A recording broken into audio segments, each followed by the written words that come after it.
Journeys Ahead. Epilogue. Written and narrated by Tsproart. With a soft click and swing, Nock opened one of his doors to an upstairs room within his workshop. Shuffling in, he turned around and began to wave his arms in a come closer type of manner. Alright, you're good. You're good. Through the door. Solid. Solid. He said as both Void and Jida entered inside, carrying the Spark's desk. Void was walking backwards, and Jida was taking the front and easy route. Damn, Blue. For a small apartment, you sure have a lot of stuff. The orange-haired guitarist gasped as the two made their way over to the left side of the room, proceeding to place the desk in the corner. Yeah, but hey, this room alone already has more space than ever before. Void returned as he released his arms and stretched in the late afternoon light. Turning around, he laid his eyes upon his new home space. It was a large, rectangular-shaped room that had 3 squared-shaped windows, one on the back wall and one on both the left and right side that overlooked the city. On the right-hand side of the room was all of Jida's belongings, a messy bed, her own desk and books, a PC that looked to have anime figures atop it, and of course, your typical posters and magazines. On the left side was Void's new bed, desk, and a sea of bags that he had yet to unpack. Pofnu had even been sleeping atop them. Alright, so we got your desk in, and what else did you say you needed? Looking down to the small mechanic, Void gave a humbled smile before answering. I just need to get the parts of my supercomputer, but we'll do that tomorrow. Nodding with a little sniffle, Nock gave a gentle smile in return before turning to leave. Well, it'll be another add-on to the cluster gup that is my workshop. But what's a workshop without a little mess, right? Nock replied, looking over his shoulder. Yeah. Thank you again, both of you, for allowing me to stay here. It means a lot. The Spark solemnly thanked as he sat down on his bed, now eyeing both the mechanic and musician.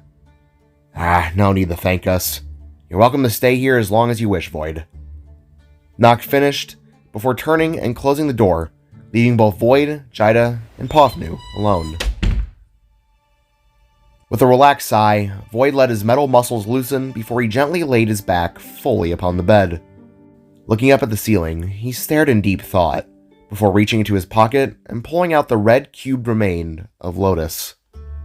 Raising it up, Void watched as its red form glistened in the morning light, casting a red haze down upon him.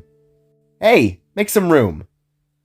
Jida mentioned before plopping herself down next to the Spark, causing the audible sounds of springs to creak and the bed to shift. Looking at one another, the two of them chuckled before Jida turned to lay upon her side, one arm bent and propping her head up, while the other lay limp upon her side. Seeing this, Void decided to pocket the Lotus Cube before turning himself. With dark blue and pearly white eyes locking, Jida couldn't help but say an audible, So... Tilting his head, Void replied with a similar, So... Turning back around and laying her back upon the bed, Jida gazed upwards at the ceiling, before continuing on. You know, I've been thinking, she mentioned, now patting her stomach. About what? Spark asked, watching as Jida's thoughts turned in her mind.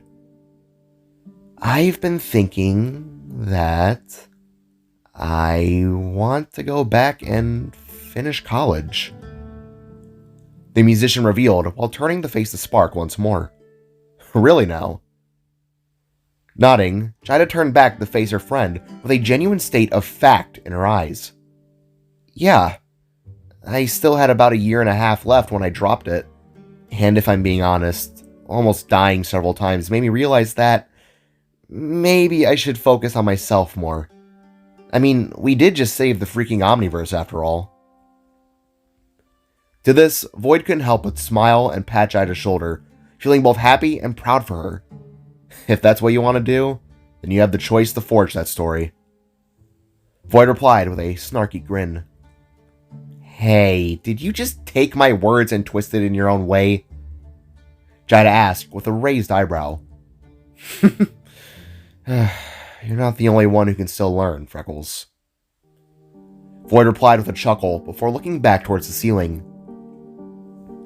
As the sun began to set and turn in the night, the room was slowly cast into a tender orange glow, making things feel as though it were time for rest.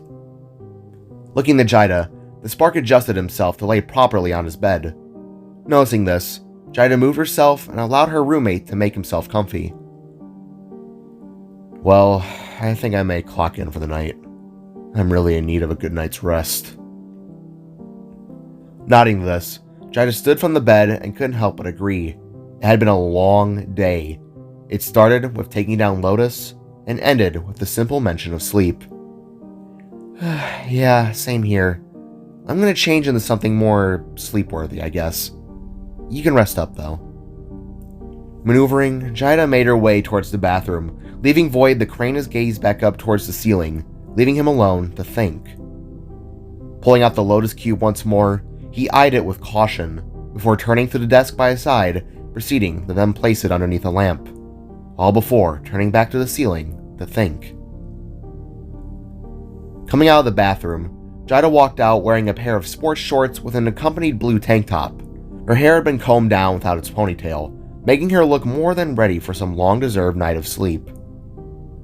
Making her way over, she took the blinds on the back wall and closed them from view, making the room more dim and easy to sleep in. Walking over to her bedside, she did the same with the other blinds, before looking over the Void side, seeing that he was still awake and staring. "You okay, Blue?" she asked, proceeding to lean against the wall in slight worry. Turning his head, Void nodded to Jida before responding in a tired breath. "Yeah, it's just... I'm still having a hard time thinking that this is all over, you know?" He explained before once again looming back to the ceiling. "Resting without worry, it's so alien to me." Walking over and sitting on his bedside, Jida reached down and held a hand upon the spark's shoulder, proceeding to then smile. "I can only imagine. It'll take some time, but I promise it'll be good." Gently nodding, Void locked his eyes upon Jida before asking, You know, there's still room on the bed if you... Never mind," Void said, cutting himself off. "You should get some rest, and so should I." Turning, Void pulled his covers up and over himself, proceeding to close his eyes and trying to actually fall asleep this time. However, mere seconds after, the spark felt the shuffling sensation of Jida proceeding to get in the bed beside him. Opening his eyes and whirling his head, the spark was met with the close and smug grinning face of his roommate, who softly giggled.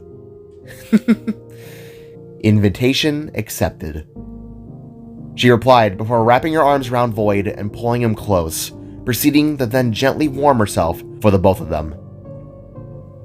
With a stunned face, Void slowly began to smile and let his eyes rest, before ultimately resting his head upon Jida's shoulder, now wrapping his arms around her in return. Jida couldn't help but blush to this, and so did Void, although he wasn't sure on what exactly he had been feeling. It was something new that he couldn't really explain.